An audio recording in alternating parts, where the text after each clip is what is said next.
Hi po, may share lang po ako sa inyo yung laro namin kagabi. Yung maglaban-laban kami sa custom. Kung sino yung matatalo, yun ang magbibigay ng skin.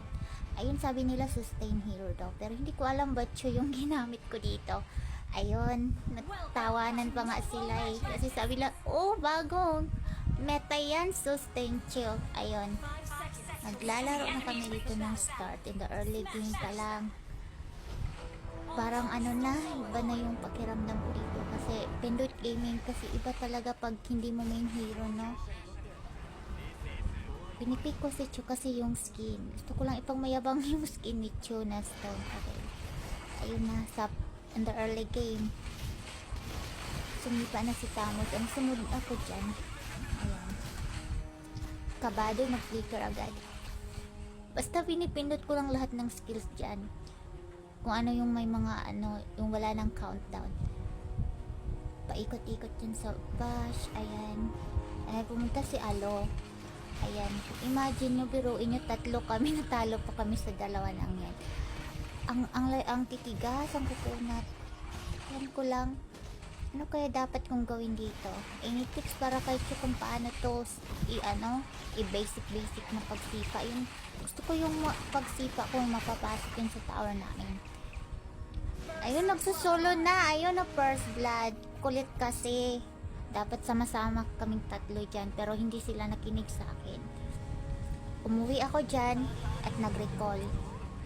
Tapos, sabay naman kami dyan tatlo. Pumunta sa mid lane. Pumunta na ako. Sila yung dun sa line na yun. Sumunod ako dun. Tapos, ayun. Si Tamos, ayun, nag-div na si Tamos. Lusob ako ng lusob. Ayan. Pero wala akong backup niyan. Patay na naman yung kakampi namin. Ay, Diyos me. Nakakagilil yung kakampi namin. Oh, walang backup. Hindi pa yan napatay. So amazing, di ba? Ayun, on the third day of Christmas, and no one left for me.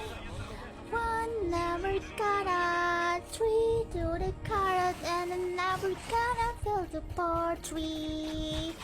On the second day of Christmas, it's still meant to be. Naglag si Tamos, ayun, na-execute. The one never for three. And the fifth day of school, you're never gonna be. Oh, when you might die, street canning fart, and I'm never gonna get a party. Sige na, chill. Ayan, chill. Sinipa ko. Ayun, to the T, to the points. Ayan, sige, pak. Ayun, ubos kami lahat. Oh my godness. Ang hirap talaga pag pag hindi expert hero ginagamit. Samuda ako dun, guys. Tingnan yung mabuti. Nag-recall si Tamos.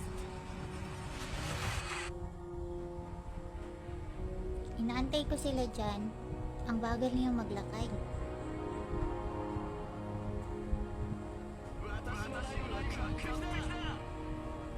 Napakabagal, napaka-slow.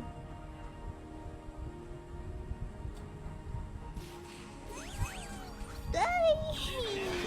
Nice, down there. Naset! Tapos,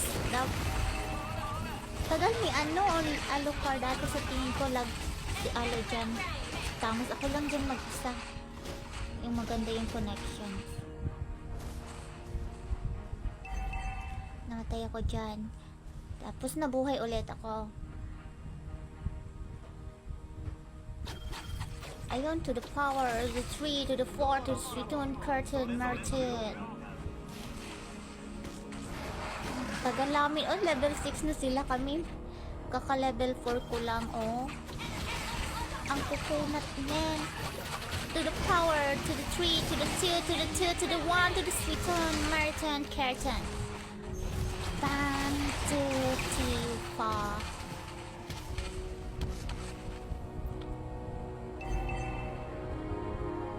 Hihilain ko sana dyan eh, pero nahihirapan ako.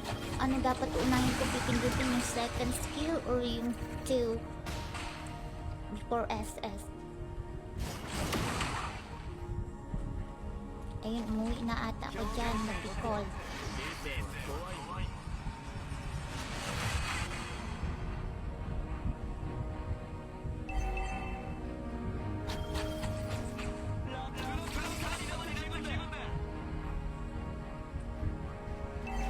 Inulan pa naman yung tamos namin. Ang kukunat ni Temi, ang kukunat ni Alpha. Ayan, pumasok dyan. Dyan ako pinagkatawan nila. Ay, ni tips kung paano yan sisipain papasok sa tower namin or sa base. Ano dapat ba unahin pag-click? Clicker, second skill. SS, second skill. Inulit ko pa naman dyan kasi gusto kong malaman kung paano yung gawin, katulad sa TikTok. Inulit ko pa dyan, pinagtawanan nila ako. Ayan, to the power. Kung tawa sila, sabi ko kung sa base yun nasipa ko napasok. Kung di, patay na yan. Pero, yun ang nangyari. Hindi ko magawa man lang. Ang hirap, basta pinindot ko lang lahat. Gusto kong matutunan yung ganun. Any tips? Sino makapagturo sa akin paano yun gawin? Ito, naubos kami dito. Ang kunat. Okay, nag-surrender na kami guys. Wala na kami magagawa. Pinasok pa naman kami sa sa tower. Ang dami pa namin paste. Nagtawanan na kami lahat dito pagkatapos ng laro nito. Nagtawanan